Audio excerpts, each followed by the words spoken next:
A quick warning before we begin. This episode contains discussions of sexual abuse and incest, which may be distressing for some viewers.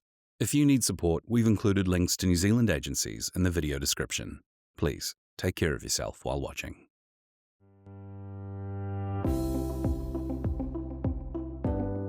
So I'm pleased to be here with a beautiful young lady called Misty today. She's from Tauranga, and she has approached me about sharing some of her rather large stories about her upbringing and her life.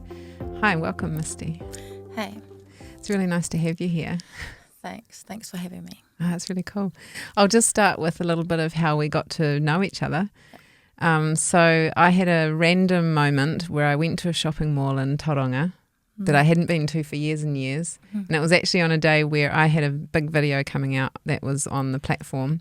And I was meant to be shopping, but I ended up sitting in one of those little couches out in the middle of the shopping mall because I was sitting there posting that a video that I had just gone out. And this man came and sat down next to me, and I think he was on the phone to his grandchildren or something. And so he just started chatting to me about kids. And I said, oh, it's really funny that you do that because I have an organisation called Let Kids Be Kids. And so I gave him my card, and he was your dad. And he started saying, oh, my daughter would love to talk to you. And he says, you know what? I've never ever been to this shopping mall ever before. And I hadn't been there for years and years. And so it was just one of those little divine moments. And I'm always like, oh, just whatever shows up. And then a few days later you rang me and you were keen to tell your story. Yeah. So I thought I'd reach out to you because, well, not only, you being the founder of Let Kids Be Kids, but I've never come across an organisation that is about allowing children to be themselves, whether that be in school, in life, because I never had that opportunity. And it wasn't because I didn't have a bad upbringing or anything. It's just that generationally wise, where I come from is everyone has layers of trauma and dealing with their stuff in their own ways. So me wanting to reach out to you was a form for me to be like a voice, to be heard, but also to help. Because I'm in a position that I'm helping myself. Yeah, and it was amazing when we chatted, and then we met up a few months ago, and you shared a little bit about your story. And for me, it's an opportunity to hold space for you as you share your story. So it's a safe space, and it's not an antagonistic space. And when you told me parts of your story, I recognised parts of it in many, many people that I've met, and I'm more aware now than I ever have been before of the different layers of dysfunction and trauma in our society in New Zealand. And also from, some of the stuff that I come across, and I get tagged in it all the time now, is some of the issues that we have with some of our government agencies that isn't bringing it out. And then you came along with your story of so many things that are representative of so many people in New Zealand. So I just want to thank you for having the courage to come and share your story with me. Well, despite coming in, my car broke down on the way. It did. But that's easily to be settled. Dealt with. Yeah, your car broke down and you sort of think, oh, maybe I'm not meant to come and do this. And I was like, that's okay, I'll just come pick you up. So we just make it work. Yeah. And Yeah, so what do you want to start with? So what I would love to do just today for our first discussion is just to sort of chat about how you came to the place where the things that have been happening in your life and have happened in your life were to the point where you wanted to talk about it publicly. Yeah, so I've been on an ACC journey since the beginning, end of 2021, but beginning of 2022. I started reaching out for supports because I realised I needed help, and I didn't know how to navigate myself or advocate for myself to do that because I walked away from everything and everyone I knew back in Tauranga because I felt that if I stayed connected with everyone and where I come from, I wasn't able to learn who I was now in a healing kind of way because I gave up everything, my whole world, I felt, to live the life that I do now. I didn't know what supports to pull in, but I did programs, I did courses, I learned from those spaces. I trusted in the facilitators and where to be directed if I had questions, because I didn't even know how to speak or ask the questions that would help me in the situation that I was in at the time. So yeah, it was the supports that I had pulled in, if it makes sense, with whatever I felt that I needed in my life at that time. Because I have 2 little babies that at that time of my healing journey, my daughter was not even born and I was still pregnant with her, who is now 4 years old. And so that was my drive. I do have older children. I have 5 children, a 19-year-old, a 16-year-old, a 13-year-old, a now 4-year-old, and a 2-year-old. So, you know, the children that I do have in my care now, which is my 4-year-old and my 2-year-old, were my drive. Not saying that my older kids weren't, because they were also a part of that drive and still are. But having an opportunity to live life again for me, this was it for me. Yeah. It was do or die for me, I felt. So changing my mindset, what I believed in, to learn like a toddler or like a baby stepping out into the world, that's how I felt I was going through. Was Like a rebirth, like a realization that you can get through this. So it was like a big awakening for me to do life better from the life that I was living. Do you mean like to not be a victim and to sort of take control of your own healing journey? Is that what you mean? More of letting go of who I was and learning who I am as a woman, because I never knew for the first time in my life who that was until I started healing from trauma, healing from sexual abuse, healing from domestic violence, healing from a place that I couldn't grow. Yeah, it's massive for you to get to that point where you can see that and you can see the potential that you have and the value that you've placed in yourself in order to put yourself on this path. Was there something specifically that triggered you to pop you into that space? Yep, so I've been through a lot of hardship in my life. So it started from a young age. My mum and my dad, it started as a child.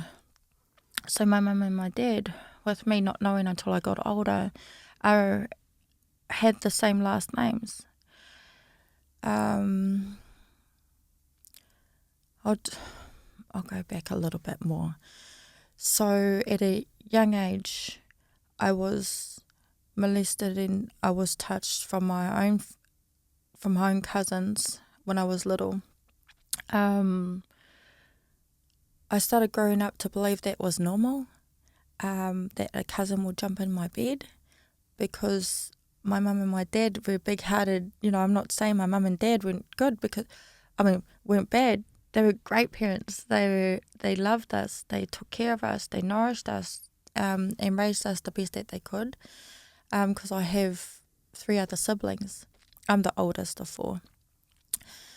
But my mum and dad are cousins. They are second cousins. And I didn't know that until I was like around 10 or 11 years old. I also didn't know that my mum was molested and my dad was raped. When my dad was raped from his principal teacher from Otipo School in Tauranga when he was around about 7, 8, and 9 years old, along with other boys. And my mum was molested from an uncle. So they had their own trauma that they were dealing with. my mum come from a life of, she was whāngai from her mother and father to their, to her father's sister, because she couldn't have kids.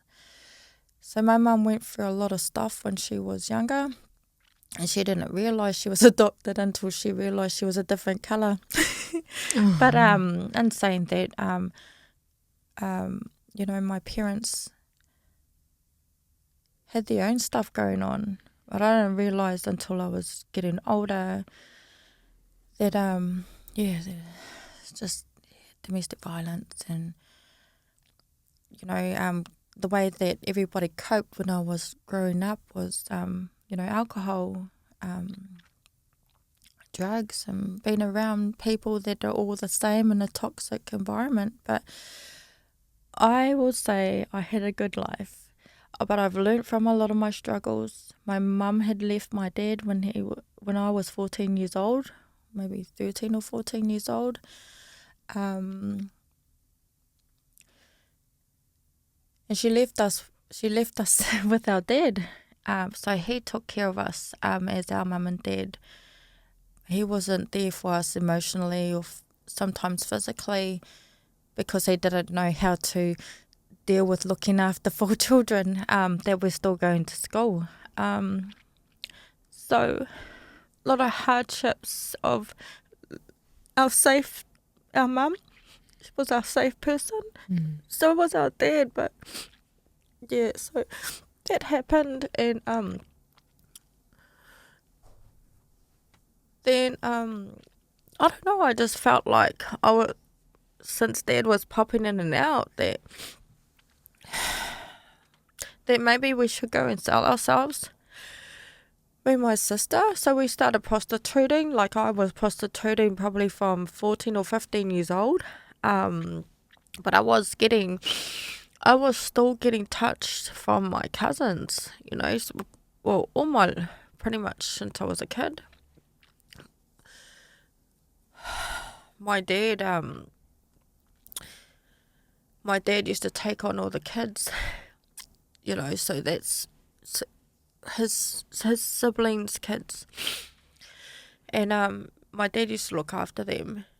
He's good like that because my dad's got a big ass heart. And so is that how your cousins had access to you? Yes. Yeah, and your dad wouldn't have known? No. My dad was that hard exterior, big softy though, kind of man, and, you know, I just didn't know if I couldn't. He had too much going on, what I saw. So I thought it was normal. So just keep going. Most of my life, until I started this healing journey in 2021. But anyway, despite all that, I ended up with my my cousin. When my mum left, I got expelled from school for smoking dope at school, and no one was there. My mum and my dad weren't present at the meetings when I got expelled, and that's okay. But I think I needed them more than they needed themselves. But I'm not going to blame anybody. I'm not going to blame my environment from where I come from. They did their best. I guess where's the resources for everybody though, and getting the help back then. I guess it was hard for them. Well, I see that now. That's why I push on now. I wanted to ask you, at what age did you realise your parents' stories? Until I started doing my healing. Right. So in 2022, I first came across my dad's story in 2022. They felt confident to talk to me because I was talking about my story all the time, weekly. The more confidence I started getting, the more I started seeing that my mum and my dad started being confident to talk to me. Wow. It was beautiful. So that would have helped them with their healing and just lifting the shame, right? Yeah. And so my dad started doing good with himself. I start seeing that my mum's going to work over in Australia because she lives over there and she's got my 2 older kids, which was a biggie because all she was doing was studying and looking after the kids, my kids. What I was doing in 2021 onwards to now, I could see the growth in my parents as in themselves. I could see them glowing a bit more.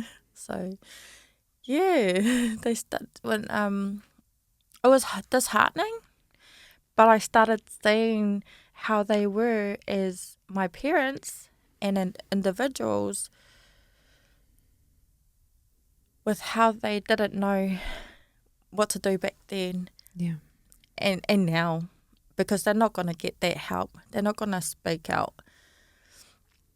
The least they did to me. Well, I was going to say their help is you're the conduit for that because they trust you. And I think, and it's an interesting thing that all kids go through is realising that you only know what you know. Your normal is your life experience inside of your family because you're in it and you don't know that other people are having different experiences, but also that we think that our parents know everything because we don't know any different. And it's not until you grow up that you realise that your parents are, like you say, they're wading through their trauma as well, and you didn't come with a manual, and they didn't have, I mean, I know with my kids, and you'll know with your kids, they don't come with a manual, and you don't know what's going to happen. So as you get older, you have a bit more grace for your parents, right? Yeah. Yeah, that was me. So so like I was telling you, Penny, is when I met you, I was coming into my story, like wanting to tell my story in a violent place. I was wanting to do the blaming, and point fingers and stuff like that. But it's not like that. For me, it's I've had the time to reflect from doing what I'm doing with my healing journey, rongoa, therapy consistently, my supports, ACC, Women's Refuge, whakaruruhau in Hamilton also for my well-being. Not saying I'm in domestic violence.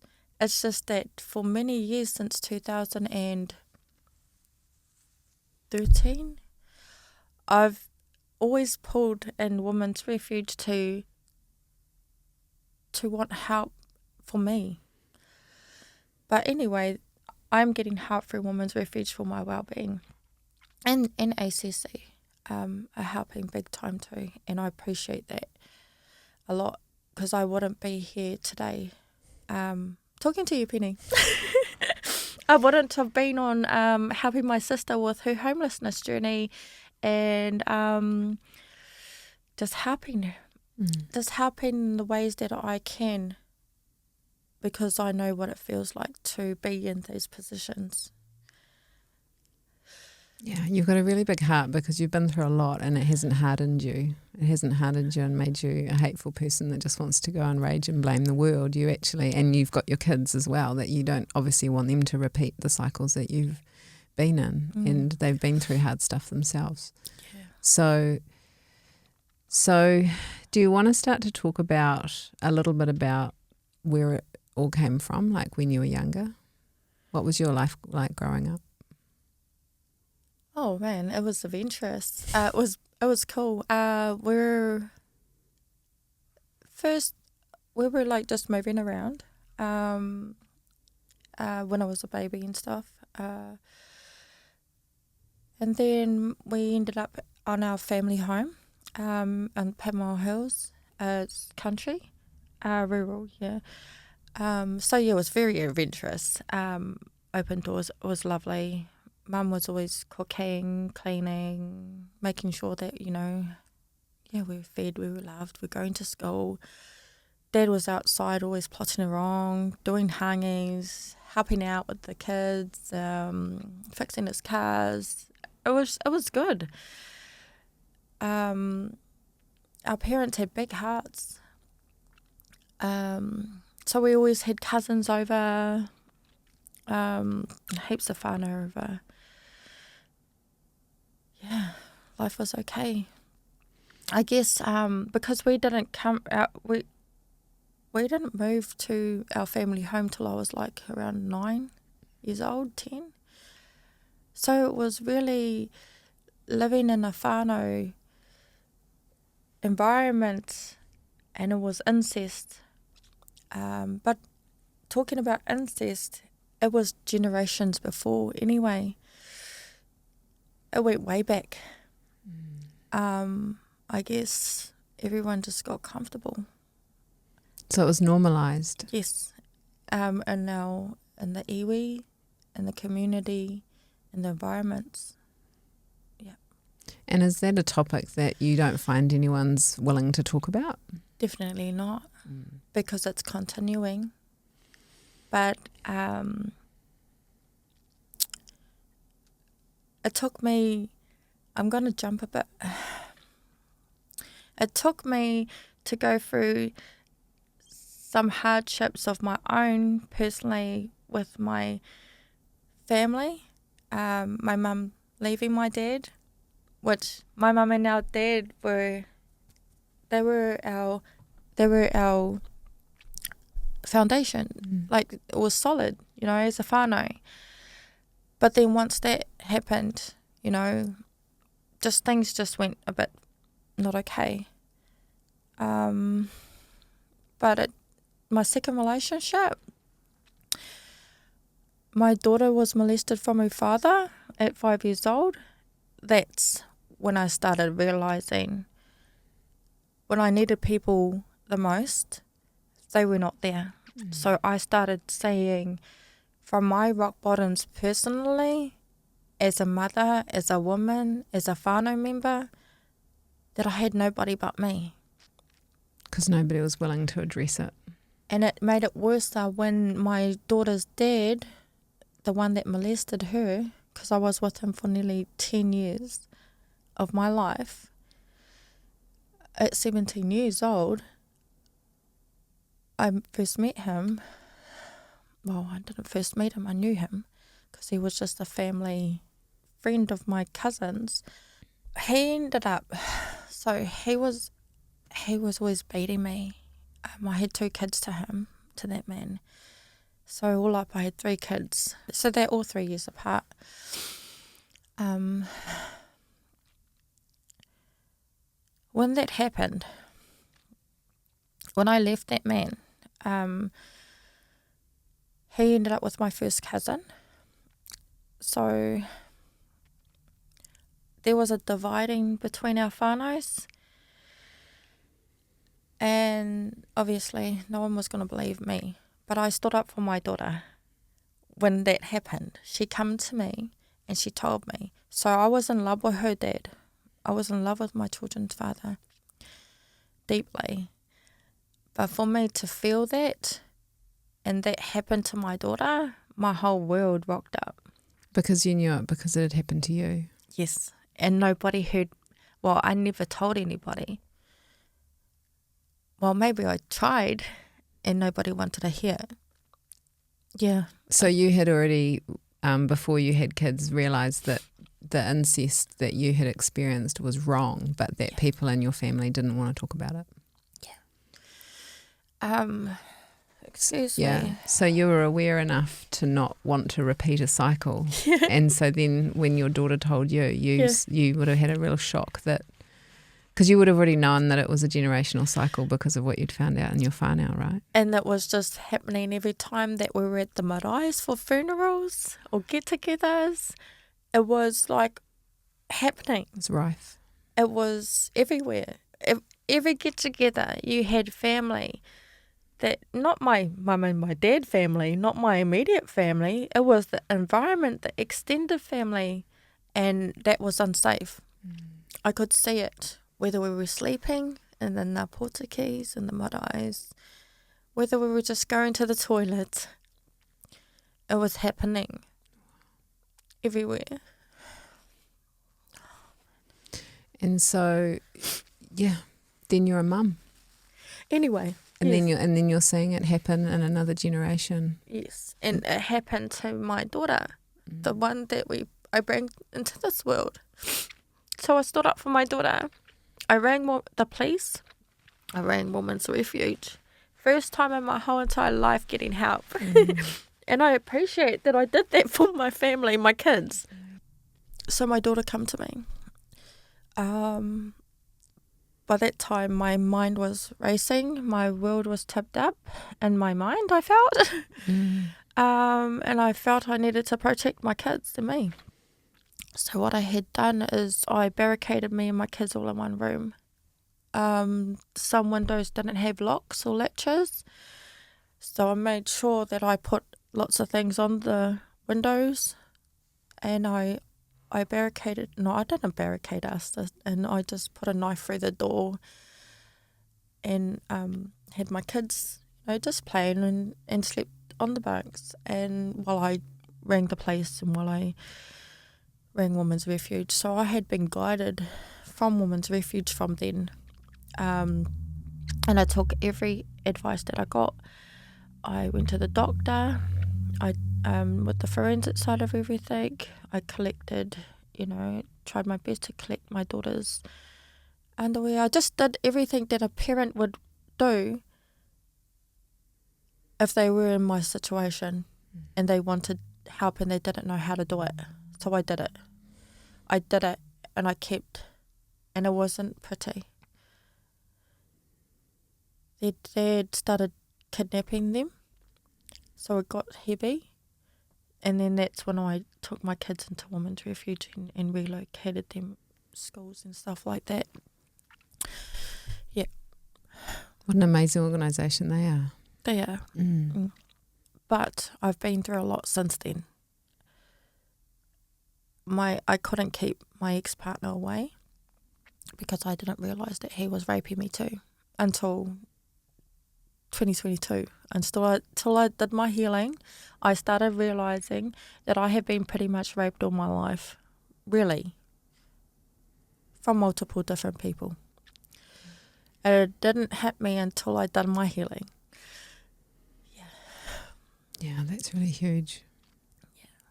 When you're living in a society and around people that expect you to be a certain way and to give a certain thing, you don't even realise that you had the right to say no. Hey? Yeah. So as you're going on this, so what year was it when this was happening with your 5-year-old daughter? 2013. 2013. Yeah. So you're talking nearly 10 years since you really started to unpack what was going on for you. Yeah, and because I felt because of the life I come from, I felt I didn't want to put my stuff on my whānau. And when they did want to help, they didn't know how to, and they did try, but it was all up to me. So I couldn't keep myself safe from my ex-partner. My kids were uplifted from my care because I couldn't keep myself safe, but they've had a good life. My oldest son, his grandmother and father raised him. I was involved in all my kids' lives, but not physically all the time. Yeah. My other two have been since they've been in Australia since. Yes.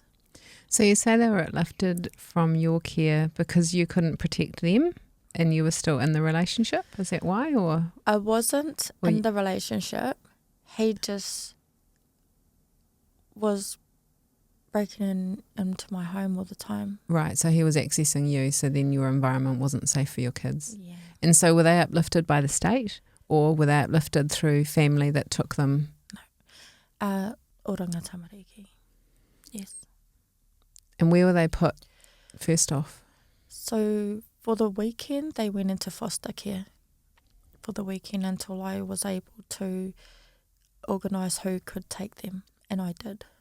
I got my auntie, my father's sister's daughter, put her hand up and took my kids, which was really lovely. So she had them for a few months until my nana from Australia, which was a foster carer, herself in Australia, she come and took them into her care.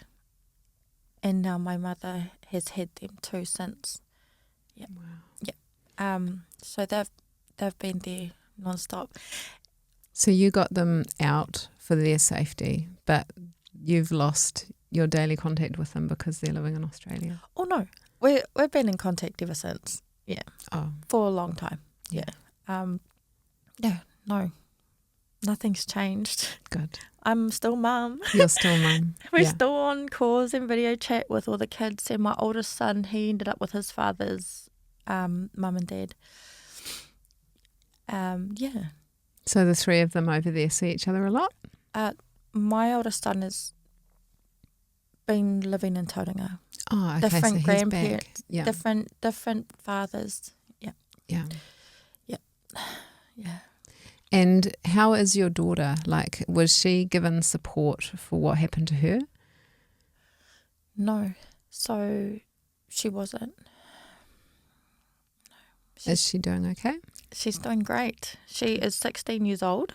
Yeah, she's doing good. She is more reserved in herself, loves books and stuff like that. I have asked my mum if she could get some therapy and stuff like that. But my mum and my daughter do not want to have therapy. Okay. And that's okay. Yeah. Some people want help and some just forget. And for me, I wanted help. So I pushed on since my kids, when they were uplifted from my care in at the end of 2014, sorry. Mm-hmm. Because, at the end of 2014, they were uplifted out of my care. But 2013 is when I started engaging for the very first time with the police and with Women's Refuge. 2014... Yeah, so they were uplifted. We had a 4-bedroom. I had a 4-bedroom home, and I left. I just left everything and left because home wasn't home for me. So since then, I was homeless. I decided I wanted to be homeless because I felt I didn't feel safe anywhere, and I literally wasn't. So since then till 2021, I was homeless. So you were living on the streets? I've lived on the streets, couch hopping, boarding. Well, 2015 boarding, but literally on the streets, literally in bushes, containers. Yeah. And that was because you didn't feel safe anywhere. Yeah. And you didn't have anywhere to go that was going to be a safe place for you? Yeah. Were you getting any government assistance or anything at that time that you could have had income to find somewhere, or were you not? I did off and on throughout the whole of those 6 years. Yeah. Off and on. Yeah. So Misty, you've got so many layers to your story, and I do really believe that what you will be sharing with me over some coming times that we meet up will help lots of people. And that your heart is to help, not to point the finger and blame anybody, and that you have a lot of love in your heart for your parents and your whānau, regardless of what your past has been. So I want to thank you for bravely coming in and chatting to me. And is there any last things you want to say today? Reach out for help, people. It's worth it. Yeah. Okay, but thank you for having me, Penny. Yeah, you're amazing. Thanks, Misty.